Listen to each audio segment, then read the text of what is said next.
You're listening to the Dynamic Thinking Project podcast. This is episode 65, and today's topic is the butterfly effect theory.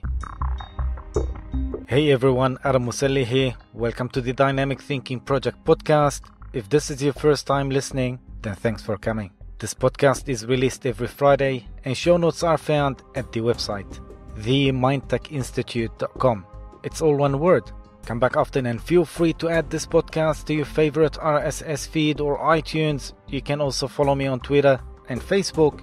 All links are in the show notes and website. And now, let's get started. So many people may think this episode is a bit freaky, and other people who believe in fate or destiny might find it ridiculous. But regardless what you believe, I bet that there are many changes that you want to make in your life, but at the same time, you cannot do them because you believe that you don't have enough resources, or you believe you're not destined, or it wasn't written for you. And that's really sad. I mean, it really saddens me when I hear that from people. And yes, I've heard it many times during my seminars and workshops. So you want to know how it works? We'll do it just right after we get the intro out of the way. If you're interested in learning and becoming a fully qualified hypnotherapist, neuro-linguistic programming or NLP practitioner or master practitioner, a life coach or a counselor, now you can study all that online. All you have to do is visit mti.edu.au or themindtechinstitute.com, and you'll find all these courses along with many other courses once you click on the online courses tab. All our diplomas and advanced diplomas are accredited and recognized worldwide, and for more information all can be found online, themindtechinstitute.com. Going back to our main subject and how and what is the butterfly effect theory. In 1928, Alexander Fleming, a scientist who worked in a lab in London, he returned from his summer holidays.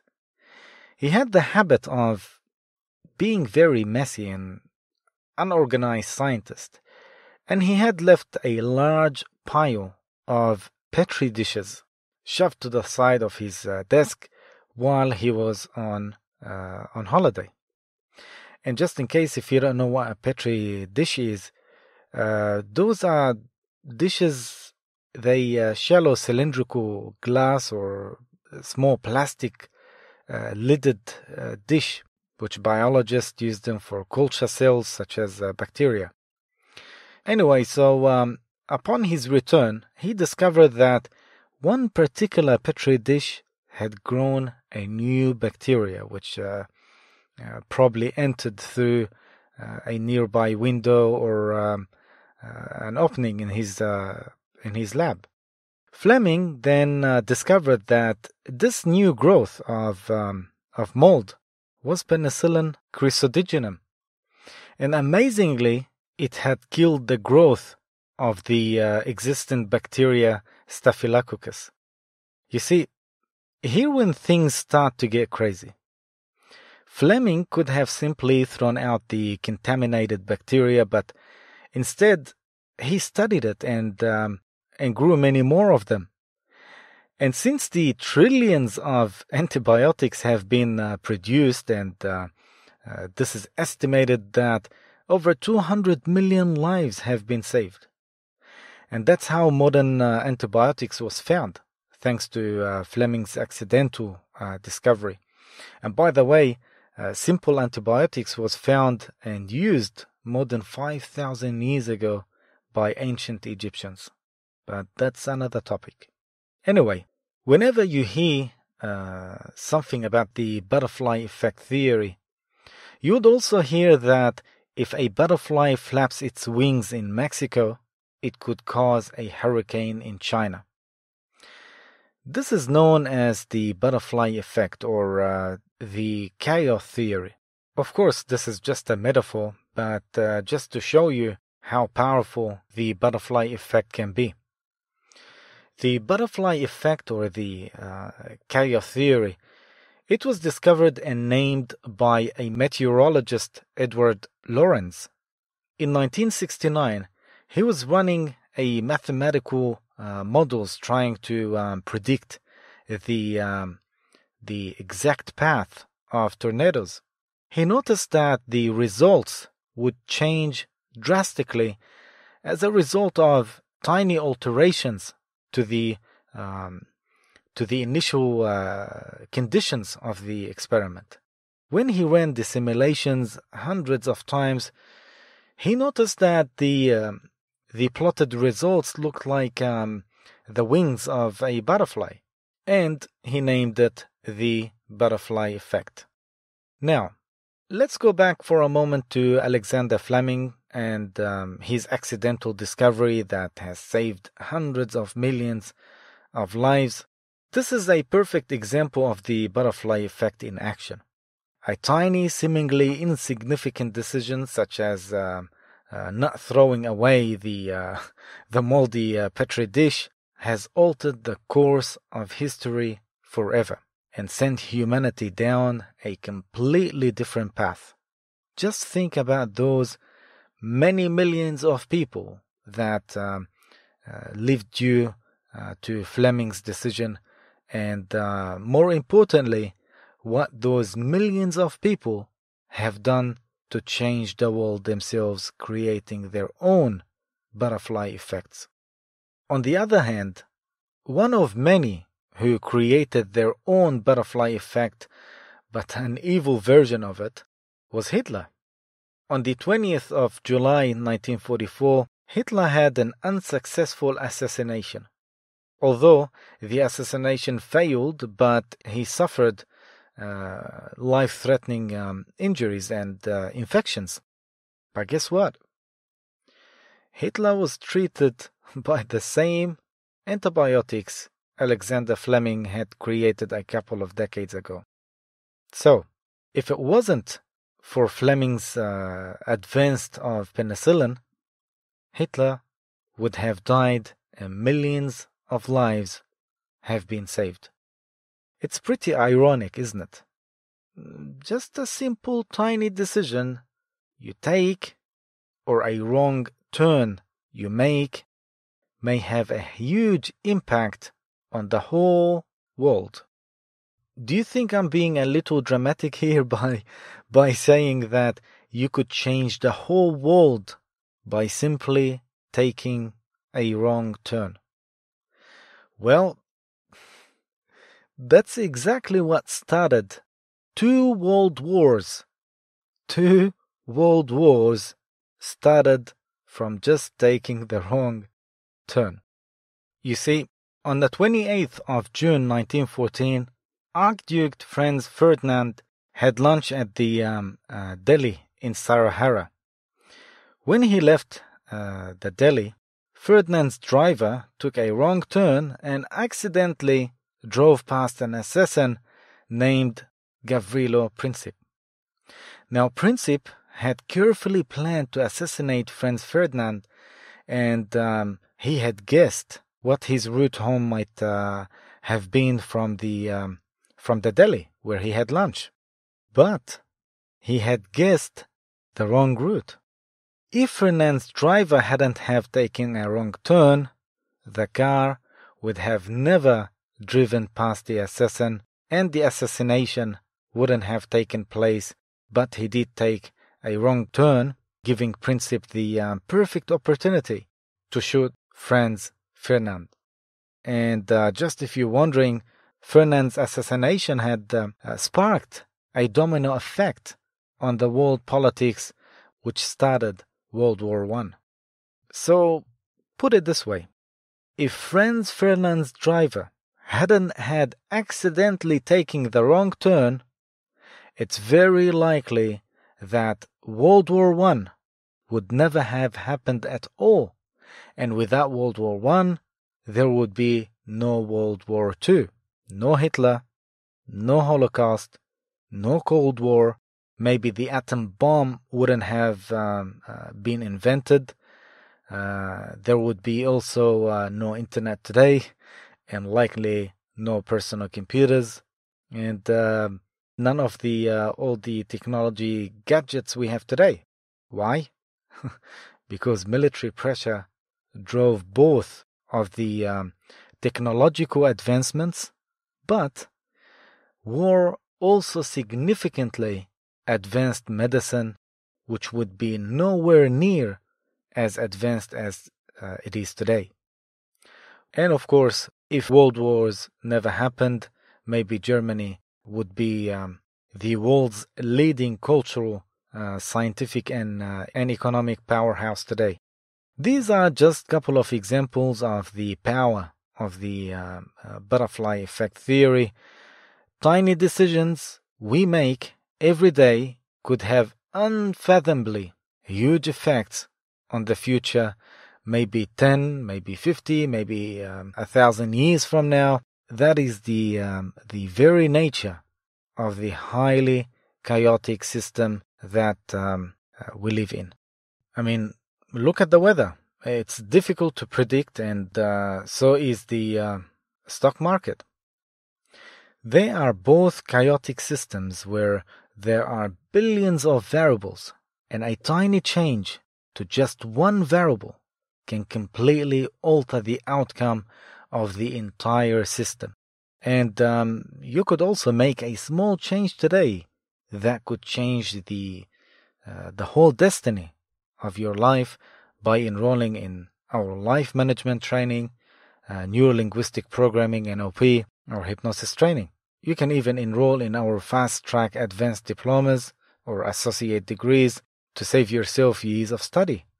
These small changes in your life, even a small course you take, may have changed the whole course of your life.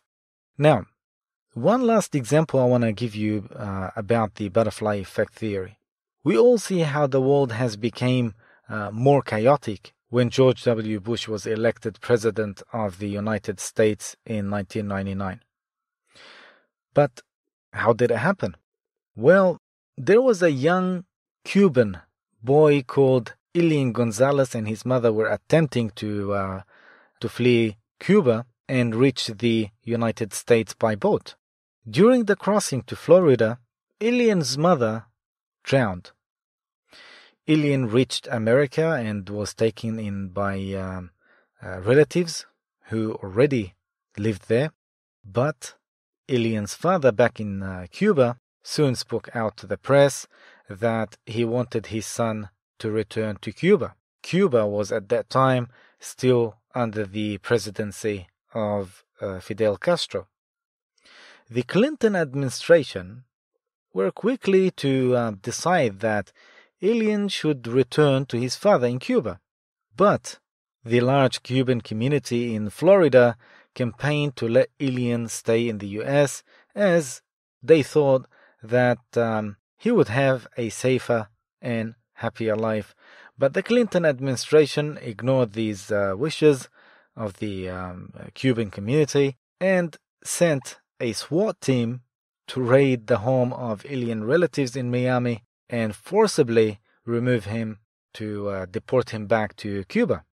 Bill Clinton received so much criticism for this move in response to this when it came to the 2000 election.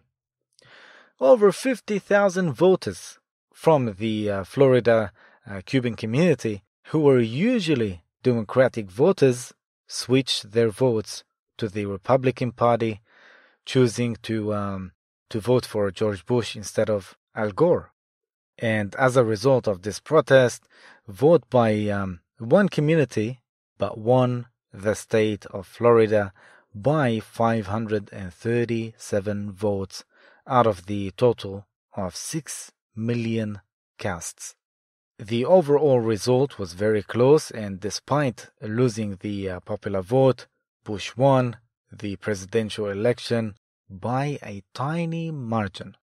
Many experts have said that if the Elian Gonzalez incident hadn't had happened, a small community in Florida hadn't have switched their votes, then George Bush would have lost Florida, hence lost the election and making Al Gore president. And in a true butterfly effect style, the ramifications of this one small boy on a boat, Bush wouldn't be president. And as you know, Bush has been blamed for a handful of world-changing events, including the Iraq War, which many argue led to the eventual rise of ISIS and many other events which still affecting us and our world today and many years in the future. Now, you might be thinking, if a seemingly insignificant decision that you or even somebody else makes can vastly alter the course of your future, do you really have control over your life, over your own life? This is a very old mystery that many famous physicists have attempted to answer. And to answer that, we have to ask the question, is time deterministic? That means no matter what we do, we cannot change the future. So, is it already decided for us? Or is it the case that we can change the future if time is deterministic? Albert Einstein believed in determinism. He theorized that we have no free will and that future itself is already written for us. And time is not something that we are creating, but instead we are on a train called the present, and we are traveling the longest set of rails called time. But the exact path of those rails has been already decided for us. In general, this made a lot of people very angry because as humans, we don't like to feel like we aren't in control of our lives or destinies. But then came quantum mechanics, and that changed everything. Groundbreaking experiments such as the double-slit experiments, which we also teach in our neurolinguistic programming NLP training, online as well as in class, and also the Heisenberg uncertainty principle, made the physics community think differently. When we observe atoms up close, they behave very strangely. Although they would appear to be particles, they don't behave as such. They instead behave like a wave and a particle at the very same time. In 1927, a German physicist, Werner Heisenberg, came up with the idea that in quantum world, we cannot know the exact location of an object at any time. We can only make an educated prediction as where it is likely to be in space and time. So to summarize atoms are really fuzzy and random in their behavior. The effective Heisenberg's discovery led the majority of the scientific community to switch their consensus about determinism, and so today most physicists believe that the future is not predetermined and we do have free will, contrary to Einstein's remarks. And this makes the butterfly effect even more powerful because you have the power even if you don't realize it. It's just one decision or turn and the future resets on events both beautiful and terrifying at the same time. I think we have covered everything about the butterfly effect, and once again, if you would like to study and become a fully qualified hypnotherapist, neurolinguistic programming NLP, a life coach or a counselor, or if you would like to enroll in our life management training, you can now study all that totally online. All you have to do is visit mti.edu.au or themindtechinstitute.com, and you'll find all these courses along with many other courses once you click on the online courses tab. All our diplomas and advanced diplomas are accredited and recognized worldwide, and for more information all can be found online, themindtechinstitute.com. That's it for today. Thank you for listening. If you have any questions, as usual, you can email me. The email is on our website. themindtechinstitute.com. And don't forget to like, share, and subscribe, especially if you are listening to this podcast on YouTube. The Dynamic Thinking Project podcast is released every Friday. Until next time, take care and enjoy your weekend. This is Adam Musalli, signing out.